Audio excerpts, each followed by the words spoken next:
Después de cantar una alabanza como esa, obviamente nuestros corazones deben estar llenos de gratitud a nuestro Señor y Salvador por su obra de salvación, ¿verdad?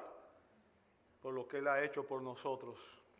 Les invito a abrir sus Biblias en 1 Corintios capítulo 15, versos 50 al 57. El mensaje de hoy es una continuación del mensaje que comenzamos la semana pasada, titulado Transformados y Triunfantes.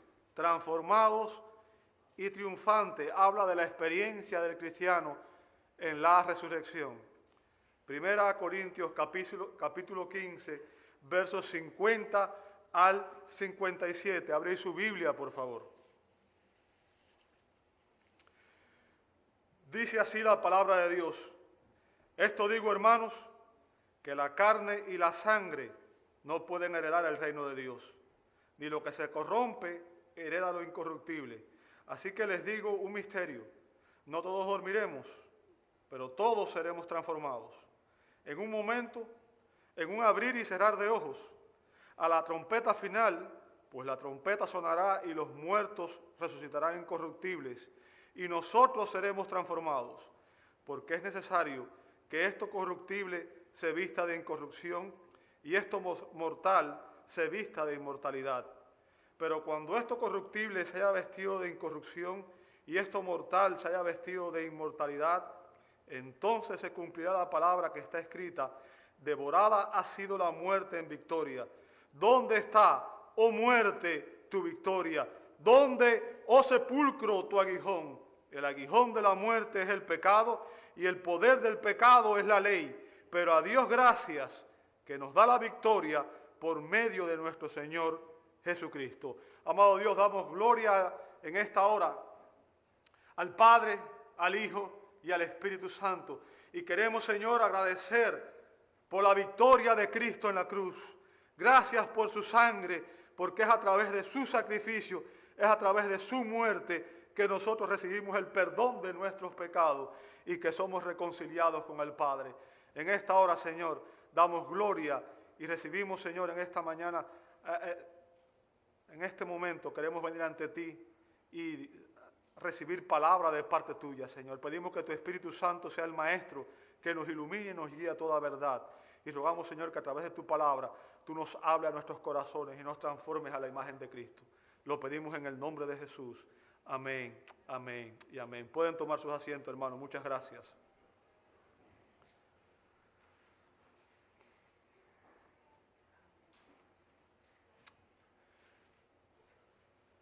Desde nuestra perspectiva humana, la vida puede parecer impredecible. En unos instantes podemos pasar de la alegría a la angustia, de la prosperidad a la pobreza, de la paz a los problemas, de la felicidad a la frustración y de la salud al sepulcro. En un instante nuestras vidas pueden cambiar. En un instante los sueños, los planes de nuestra vida pueden cambiar. La vida nos parece impredecible. Y eso fue precisamente lo que ocurrió en la vida de Horacio Spafford, el autor de este precioso himno que cantamos hace unos instantes. Este hombre fue un exitoso abogado, un inversionista de bienes raíces que logró hacer algún dinero. Este hombre tenía una preciosa familia de 5 hijos. Sin embargo, este cristiano enfrentó desafíos inesperados. Primero, perdió una fortuna en el gran incendio de Chicago en el 1871. Todo el dinero que había ganado en inversiones lo perdió. Casi al mismo tiempo, su amado hijo de 4 años murió de una enfermedad. Pensando que unas vacaciones le haría bien a la familia y con el propósito de encontrarse con su amigo, el gran evangelista D.L. Moody, compró unos boletos para ir en barco hasta Inglaterra. Él planeaba viajar con su familia, pero unos asuntos de último momento se lo impidieron. Así que Horacio envió a su esposa y a sus 4 hijas delante con la intención de después él ir a reunirse con ellas. Sin embargo, mientras el barco atravesaba el Atlántico, colisionó con otro barco y se hundió. Más de 200 personas perdieron la vida ese día en este trágico accidente, incluidas las 4 hijas de Horacio Spafford. Solo su esposa, llamada Anne, sobrevivió a la tragedia. Cuando ella llegó a Inglaterra, le envió un telegrama que decía: única salva, ¿qué debo hacer? Horacio inmediatamente zarpó hacia Inglaterra. En un momento de la travesía, el capitán del barco, que conocía la tragedia que había atravesado esta familia, lo llamó y le dijo que en ese momento, en ese preciso instante, el barco en que ellos navegaban estaba precisamente sobre el lugar donde había hundido el barco en que viajaba su familia. Mientras Horacio pensaba en sus hijas, palabras de consuelo y esperanza llenaron su corazón y su mente. Él fue y las escribió, y desde entonces estas palabras se han convertido en un himno de triunfo para los cristianos. Un himno de triunfo con el cual nosotros, los que estamos en Cristo, podemos decir, como dijo Horacio: cualquiera que sea mi suerte, diré, alcancé salvación. Esa es la esperanza en la hora de la muerte que nos da la resurrección. Saber que como estamos en Cristo, aunque vamos a morir físicamente, podremos tener vida eterna y estaremos en el cielo con Dios. En los versos que estamos analizando desde la semana pasada, el apóstol Pablo nos enseña 2 acciones divinas que nos prepararán para la eternidad. 2 acciones divinas que nos prepararán para la eternidad.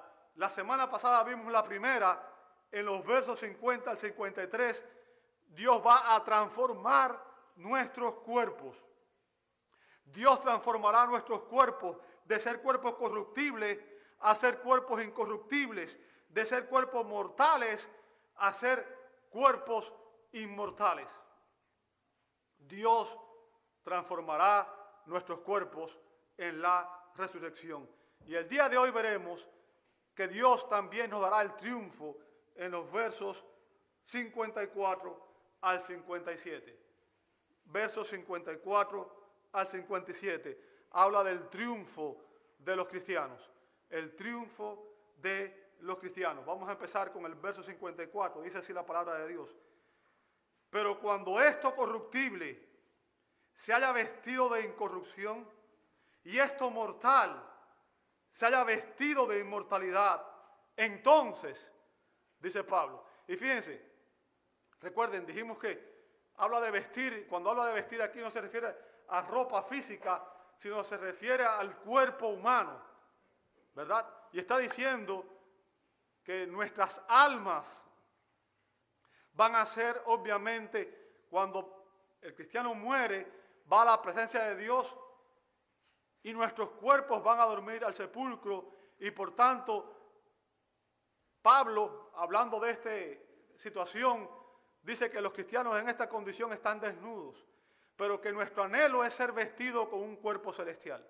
Pero fíjense, cuando Pablo habla aquí en este verso 54, fíjense que él dice, cuando esto corruptible se haya vestido de incorrupción. O sea, lo ve como en pasado. Pablo habla aquí como si nuestra futura resurrección ya fuese un hecho consumado.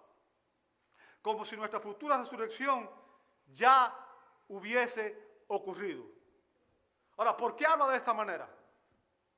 ¿Por qué habla como si fuera un hecho pasado cuando nosotros sabemos que todavía está en el futuro? Porque Pablo sabía que la resurrección es una promesa de Dios y que Dios es fiel a sus promesas. Y Pablo sabía que debido a la resurrección de Cristo, debido al hecho de que Cristo resucitó, esa resurrección anunció a todos los creyentes que sería la garantía de que nosotros también resucitaremos, de que nosotros también seremos transformados como Cristo. La muerte es sin dudas nuestro más grande enemigo.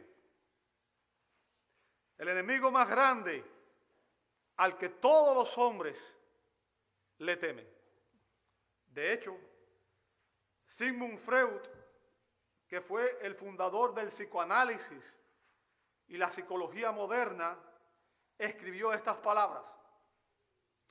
Y finalmente está el doloroso enigma de la muerte, para el cual aún no se ha encontrado ningún remedio, ni probablemente se encontrará nunca. O sea, está hablando la persona que es el padre de la psicología moderna y el psicoanálisis, y reconoce que hay un enemigo, según sus palabras, para el cual no hay remedio. Y es por eso que digo que la psicología moderna no funciona, ¿verdad? Y le voy a decir por qué. Contrario a lo que opinaba Sigmund Freud, la Escritura nos dice que existe un remedio contra la muerte. Existe un remedio. La Escritura nos enseña que nuestro amado Señor y Salvador Jesucristo, en su resurrección, rompió el poder de la muerte. Vea conmigo Romanos 6:9. Romanos capítulo 6, verso 9. Dice así la palabra de Dios. Sabiendo que Cristo, habiendo resucitado de entre los muertos, note lo que dice a continuación, no volverá a morir. Escucha estas palabras que siguen después. Ya la muerte no tiene dominio sobre él. Fíjense, nuestro Señor Jesucristo experimentó la muerte física una vez. Y Pablo dice que habiendo resucitado,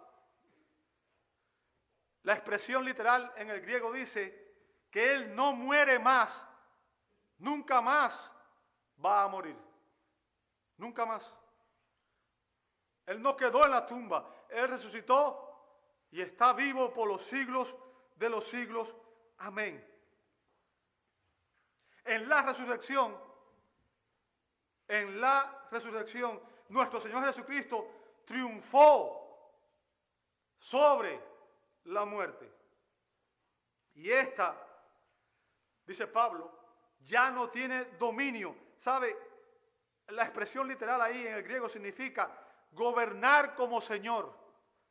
Gobernar como Señor. Tener dominio es eso. ¿Bien?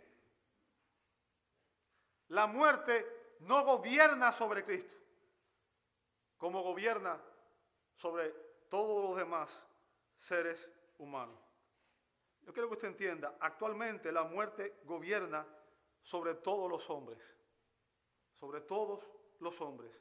Pero, y este es el remedio, Jesús dijo estas palabras en Juan 11:25. Yo soy la resurrección y la vida. El que cree en mí, aunque muera, vivirá. Recuerde, yo soy. Yo soy.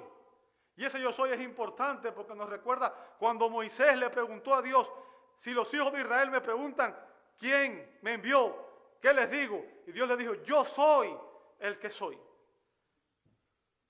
En otras palabras, aquí está hablando Dios. Y Jesús, el Mesías, el Salvador, el Señor, el Hijo de Dios, Dios el Hijo, le dice aquí a sus discípulos: yo soy la resurrección y la vida. Él es el autor de la vida. Aquellos que creen en mí, aunque mueran físicamente, vivirán eternamente.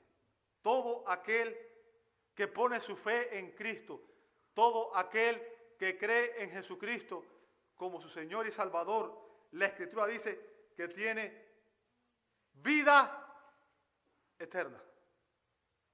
Juan 3:16 dice: porque de tal manera amó Dios al mundo que ha dado a su Hijo unigénito, para que todo aquel que en Él cree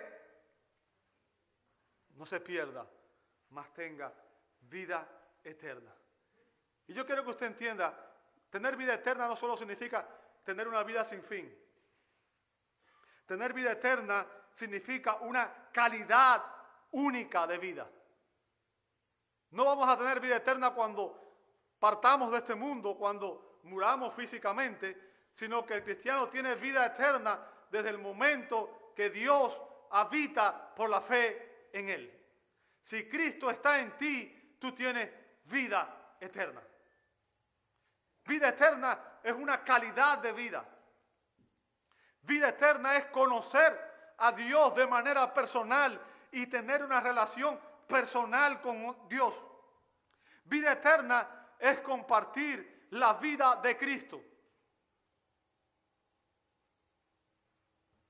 Pero también se refiere a triunfar sobre la muerte y a vivir eternamente. Vivir eternamente. Déjame decirte, Dios mismo es la fuente de la vida eterna. Dios es el autor de la salvación y Dios es el autor de la vida y Dios es el que nos otorga vida eterna. Al final de nuestras vidas físicas, el alma de todos los creyentes, de todos aquellos que están en Cristo, irán de inmediato a estar con el Señor. Eso es lo que dice la Escritura en 2 Corintios, capítulo 5, versos 6 y 8, y en Filipenses 1:23. Ausente del cuerpo, presente con el Señor. Y nuestros cuerpos físicos irán a dormir a las tumbas hasta el día de la resurrección.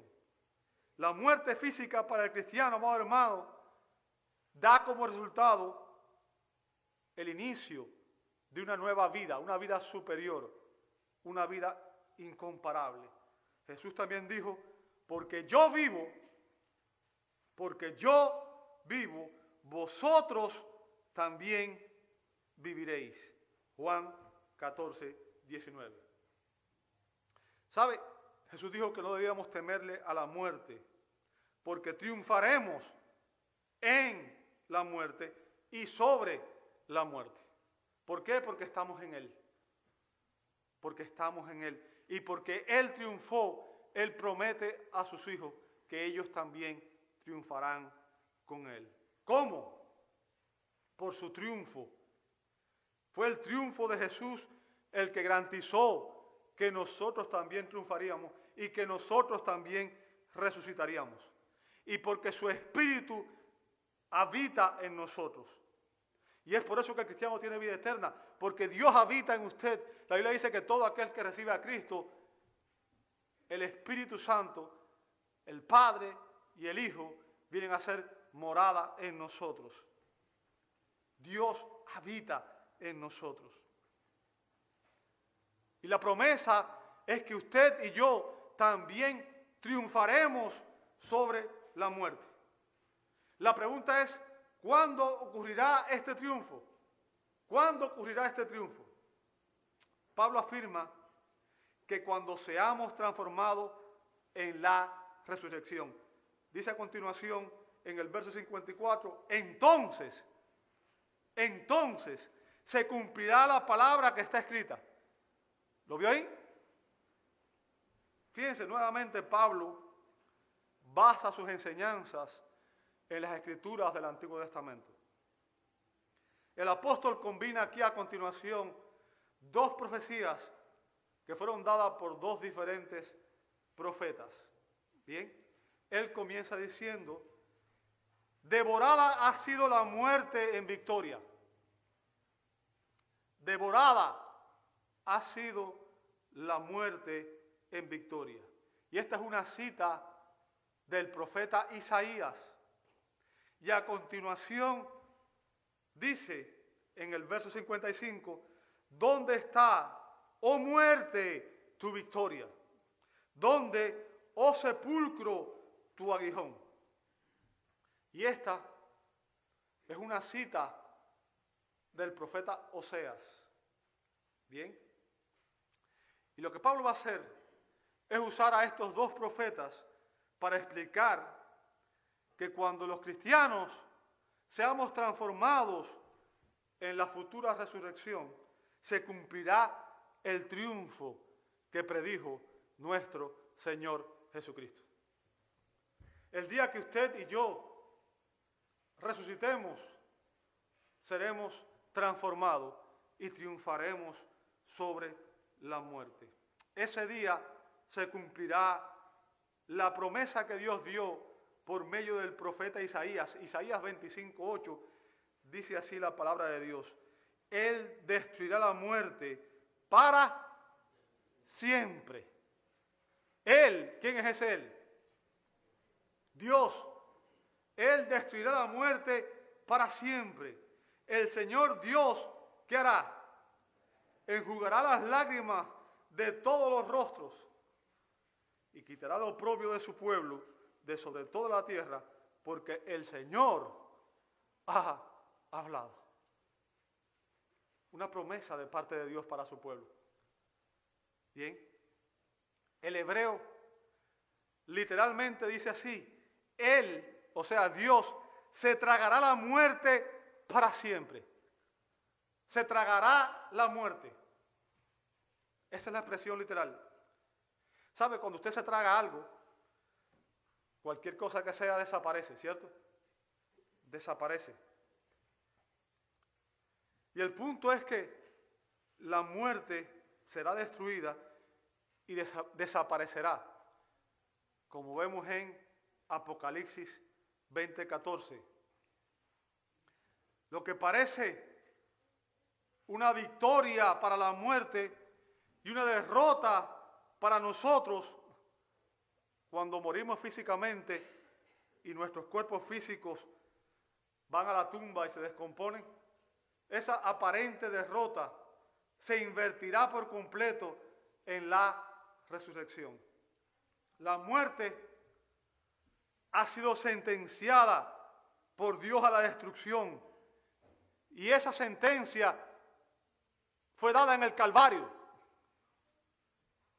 En el Calvario, cuando Cristo murió por nosotros.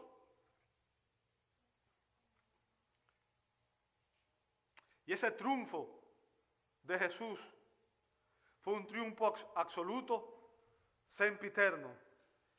Y la muerte será despojada de su actual victoria sobre los creyentes en la resurrección. Pablo aquí está mirando hacia atrás, está mirando al triunfo de Jesús sobre la muerte y está mirando hacia adelante, hacia la resurrección de todos los creyentes, cuando nosotros también triunfaremos sobre ella. Y Pablo afirma que ese glorioso día, el día de la resurrección, llegará el triunfo para nosotros. Porque Dios destruirá, se tragará la muerte que actualmente se traga a todos los seres humanos. Ese es el lenguaje metafórico que usa la Escritura. Por ejemplo, el autor de Proverbios personifica al Seol, o sea, pone el Seol como si fuera una persona y afirma que el Seol se traga a las personas en Proverbios 1:12. Fíjense como dice, devorémoslo vivos como el Seol. ¿Lo veis? O sea, es como si la muerte se tragara a las personas, ¿verdad? Se tragara a las personas. Y como dije, cuando algo se traga, desaparece. Es un verbo dramático, ¿verdad? Es dramático. Y Pablo une lo dicho por Isaías a las palabras del profeta Oseas. Y Pablo se burla de la muerte. Pablo se burla de la muerte y de su victoria temporal. Dice Pablo aquí en este verso, usando a Oseas y la profecía de Oseas, dice así, Oseas 13:14. Fíjense, los libraré del poder del Seol, y el Seol era la región de los muertos. Los libraré del poder del Seol, los redimiré de la muerte. ¿Dónde están, oh muerte, tus espinas? ¿Dónde, oh Seol, tu aguijón? La compasión estará oculta a mi vista. O sea, fíjense, Pablo está usando aquí estas dos profecías, la de Isaías y la de Oseas. Y en esta de Oseas, Pablo personifica la muerte y se burla de ella. Como si la muerte fuera un escorpión al que le quitan su aguijón a través del cual él inocula su veneno mortal. Bien, la muerte dejó su aguijón en Cristo, inoculó su veneno mortal en Cristo. Pero debido a que Jesús venció al resucitar, nosotros tenemos la promesa de que así como Él triunfó, también triunfaremos sobre la muerte. Y para aclarar su punto, Pablo explica en el verso 56, fíjense, aquí se explica la razón por la cual los seres humanos mueren. La razón por la cual usted y yo morimos, ¿verdad?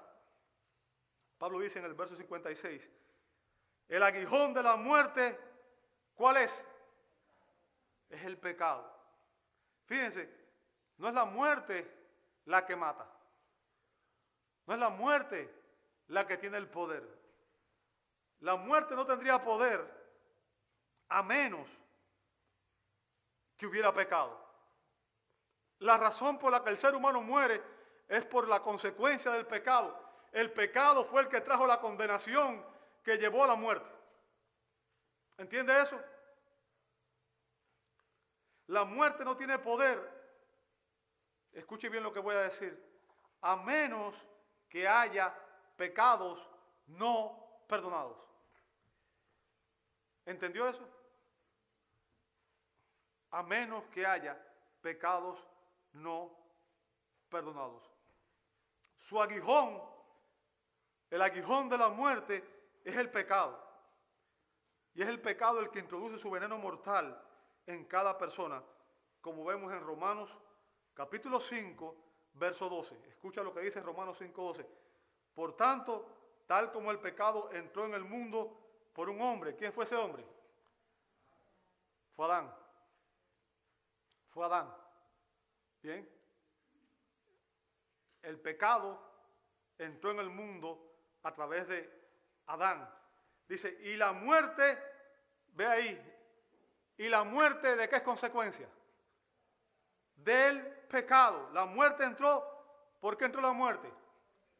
Por el pecado. O sea, lo que trajo la muerte y la condenación es nuestro pecado. Dice, así también la muerte se extendió a todos los hombres, porque todos pecaron. Para usted y yo somos pecadores. Y es por eso que morimos. El mundo, este mundo, todavía yace bajo el poder de Satanás y el poder del pecado. Y la muerte continúa evidenciando su poder. ¿Por qué? Los hombres seguimos muriendo. Ahora, lo que quiero que entienda es que solo donde hay pecado el aguijón de la muerte es terminal. Solo donde hay pecado, el aguijón de la muerte no termina nunca. El castigo y la muerte será continua, será eterna. Pero donde el pecado ha sido removido, la muerte solamente puede interrumpir la vida física, la vida terrenal, pero dará paso a la vida celestial. Las consecuencias del pecado son contrarrestadas por la promesa del Evangelio. La promesa del Evangelio. Dios ofrece vida eterna a todos aquellos que recibimos a Cristo como Señor y Salvador. Los cristianos, cuando partamos de esta vida, vamos a ir directo al gozo de la presencia de Dios. La muerte física aún no ha sido removida, pero su aguijón, que es el pecado, que es el que causa la muerte, ya ha sido removido. ¿Sabes por qué? Porque nuestros pecados nos han sido perdonados por su nombre, dice Primera de Juan 2:12. Todos tus pecados, todos mis pecados, todos los pecados de aquellos que estamos en Cristo, nos han sido perdonados. ¿Por quién? Por medio de la obra de Cristo y en su nombre, por lo que Él hizo por nosotros. Y Pablo dice en Romanos 5:17, dice que por si la transgresión de uno, por este reinó, ¿qué cosa? O sea, por la transgresión de Adán, ¿qué reinó? ¿Qué reina en el mundo? La muerte.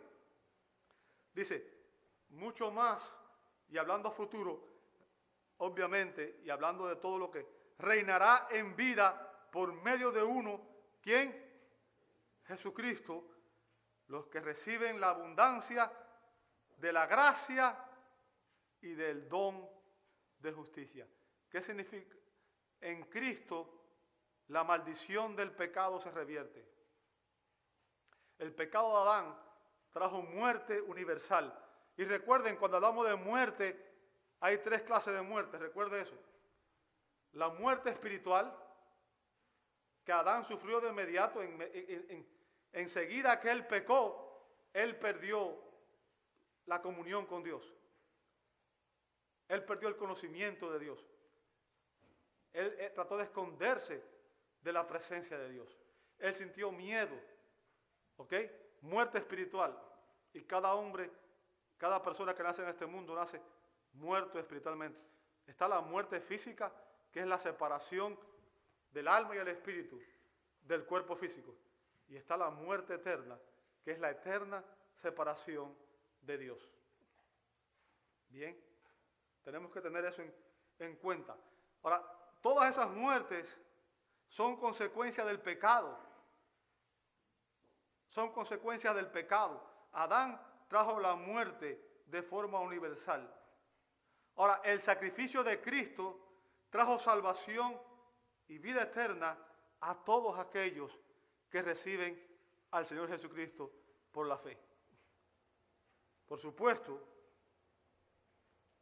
esto no significa que los cristianos no pasemos por la experiencia de muerte física, pero Jesús prometió que tendríamos una vida eterna y que Él nos resucitará y nos transformará y nos dará el triunfo sobre la muerte. Y no es porque nosotros dejemos de pecar. Realmente, aun cuando estamos en Cristo, seguimos pecando. Pero todos nuestros pecados han sido perdonados en Cristo. Y es por eso que Pablo dice en Romanos 8:1 que no hay condenación para los que están en Cristo. ¿Por qué razón? Porque todos nuestros pecados, pasados, presentes y por venir, han sido cubiertos por la muerte expiatoria de Cristo. Ahora, esto no es una excusa para pecar. Recuerden que Pablo dijo que no debemos usar la salvación como una excusa para vivir en pecado, sino que es una garantía del hecho de que aún cuando todavía pecamos y aún cuando sabemos que la muerte tiene consecuencias para nosotros, también tenemos la esperanza de vida eterna. Y el efecto del pecado, y ese es el punto que quiero que usted entienda, el efecto del pecado no es permanente. El aguijón del pecado no es permanente, porque la Biblia dice que la sangre de Jesús, su Hijo, nos limpia de todo pecado, dice Primera de Juan 1:7. O sea, todo pecado es perdonado en Cristo. Y la muerte no tiene un aguijón temporal para el creyente, porque no hay pecados sin perdonar. Pablo continúa explicando, y el poder del pecado es ¿qué cosa? Es la ley. ¿Lo veis conmigo?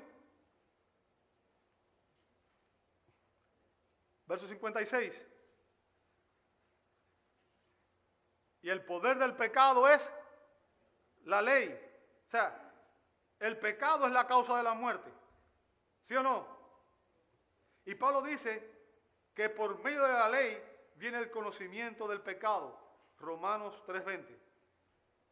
Por medio de la ley viene el conocimiento del pecado. O sea, es la ley de Dios, la que da a conocer el pecado.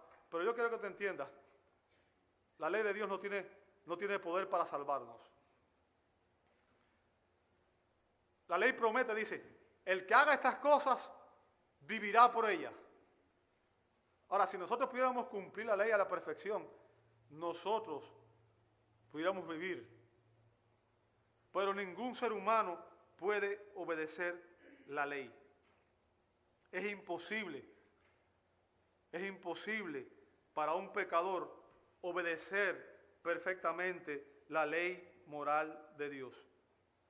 Y es por eso que toda persona queda sujeta a maldición por esa incapacidad.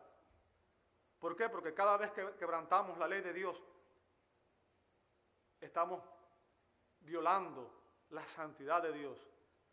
Y es una rebelión contra un Dios que es perfectamente santo y que es eterno. Si quebrantamos la ley de Dios, hemos pecado. Y si permanecemos en esa condición como infractores de la ley, no perdonados, la muerte tiene un aguijón permanente. En otras palabras, aquellas personas que mueran sin Cristo, como sus pecados no han sido perdonados, el aguijón de la muerte sobre ellos es permanente. Será una muerte eterna, un eterno castigo, una eterna separación de Dios. Para aquellos que rechazan a Cristo, el aguijón de la muerte permanecerá para siempre. La ley trae a la luz todo pecado cometido y le da al pecado su poder, como nos dice Romanos 7:8. Pero el pecado, aprovechándose del mandamiento, produjo en mí toda clase de codicia, porque aparte de la ley, el pecado, ¿cómo estaría? Estaría muerto. Fíjense, el punto es el siguiente. Cuando usted y yo somos confrontados por los mandamientos específicos de la ley de Dios, nuestra naturaleza caída, la naturaleza rebelde de los pecadores se despierta y se rebela contra esas restricciones y nos hace desear precisamente hacer aquello que la ley prohíbe. Bien, de esa manera lo prohibido se vuelve más atractivo. ¿Alguna vez usted ha visto a un niño que usted le dice, no hagas esto? Y cuando usted le dice, no hagas esto, es como si le dijera, ve y hazlo. Porque la naturaleza caída y rebelde del ser humano nos hace desear aquello que nos es prohibido. Lo prohibido se vuelve más atractivo. Y no necesariamente porque realmente sea atractivo, sino porque lo que queremos hacer es nuestra propia voluntad. Queremos ser como dioses. Queremos ser nuestros propios dioses. Queremos ser independientes. No queremos rendir cuenta a nadie. No queremos humillarnos delante de nadie. No queremos someternos a nadie. Así la ley de Dios, que refleja el carácter de Dios, y por tanto la ley que es, dice Romanos 7:12, santa, justa y buena. Fíjense, la ley es santa, justa y buena. Sin embargo, esa ley que es santa, justa y buena es la que despierta las pasiones pecaminosas de nuestra naturaleza caída. Pablo dice en Romanos 7:5, porque mientras estábamos en la carne, las pasiones pecaminosas despertadas ¿por qué? Por la ley, actuaban en los miembros de nuestro cuerpo a fin de llevar fruto ¿para qué? Fíjense, la expresión en la carne, en este contexto, en la carne, describe a las personas no redimidas, a los incrédulos, a los no regenerados. Describe a toda persona que ha nacido en este mundo. Aquellos que no son cristianos. Aunque un creyente en ocasiones pueda manifestar algunas obras de la carne, nunca más podrá estar en la carne. ¿Por qué? Porque el creyente, dice segundo a los Corintios 5:17, es ¿qué cosa? Nueva criatura en Cristo. ¿Bien? Y aun cuando puede tener actitudes carnales, en ocasiones no puede vivir en la carne. ¿Por qué? Porque ha sido redimido, su alma ha sido redimida. Pero déjame decirte, la ley en nuestra carne, en nuestra naturaleza caída y pecaminosa, despierta las pasiones pecaminosas. Bien, esas pasiones pecaminosas son las que obran en los incrédulos y lo impulsan al pecado y al mismo tiempo lo sentencian y lo condenan a la muerte eterna, como dice Romanos 5:12 y Gálatas capítulo 6, versos 7 y 8. Así la ley moral de Dios, que como dije, es santa, justa y buena, se convierte en un instrumento de muerte para los seres humanos, porque los pecadores no somos capaces de cumplir sus santas demandas. Déjame decirte, si no hubiera ley, no habría transgresiones, no habría pecado y no habría muerte.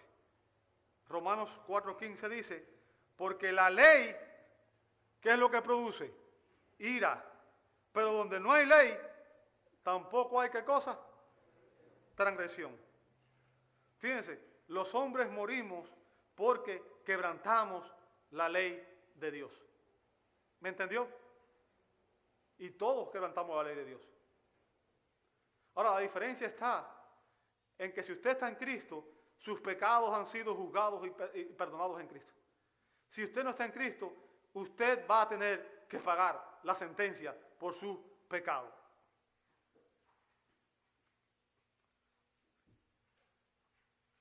Todos los hombres mueren porque quebrantamos la ley. La pregunta es, ¿cómo nosotros podremos triunfar sobre el pecado y la muerte? ¿Cómo podremos triunfar sobre el pecado y la muerte? La respuesta de Pablo está en el verso 57. Pero a Dios gracias, que nos da, ¿qué cosa? La victoria, el triunfo. ¿Por medio de quién? Por medio de nuestro Señor Jesucristo. Fíjense, Pablo aquí alaba a Dios en anticipación de la futura resurrección de los creyentes y proclama el triunfo que tendrá lugar. Ahora, ¿en qué se basa nuestro triunfo? Jesús llevó nuestros pecados en la cruz. Dice 1 de Pedro 2:24. Cristo cargó con la condena del pecado. Cristo cargó con tus pecados. Cristo sufrió la muerte por mis pecados, por tu pecado. Y Cristo también llevó la maldición de la ley por nosotros en la cruz. Dice Gálatas 3:13. Bien. Al cumplir la ley a la perfección, le ha robado su poder condenatorio. Y es por eso que Romanos 8:1 dice que para los cristianos, dice, no hay condenación para los que están en Cristo Jesús. ¿Entendió eso? No hay condenación. ¿Por qué? Porque el juez nos perdonó en Cristo. ¿Bien? Y con su muerte y su resurrección ha anulado el poder de aquel que tenía el poder de la muerte, es decir, el diablo, dice Hebreos 2:14. Dejando a Satanás sin poder contra todos aquellos que son salvos. El poder de Satanás sobre la muerte está sujeto a la voluntad soberana de Dios. Dios ha prometido que aquellos que están en Cristo triunfaremos sobre la muerte. Cuando Cristo venga por su iglesia, Él nos resucitará y nos dará nuevos cuerpos transformados.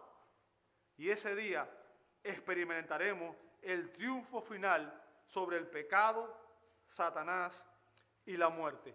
Ese día seremos transformados y triunfantes por su poder y para su gloria. Te invito a orar. Señor, te damos gracias. Gracias porque sabemos que a través de la obra de Cristo se nos promete salvación y vida eterna. Sabemos que Cristo dijo que porque Él vive, aun cuando experimentaremos la muerte física temporal, tenemos vida eterna. Y algún día Cristo vendrá por todos aquellos que son su pueblo. Y ese día Él nos levantará de los sepulcros. Y ese día nos dará cuerpos transformados. Y ese día obtendremos el triunfo final sobre la muerte, el pecado y Satanás. Ese día todos nuestros enemigos serán echados al lago de fuego, serán condenados eternamente y nunca más tendremos relación con ellos.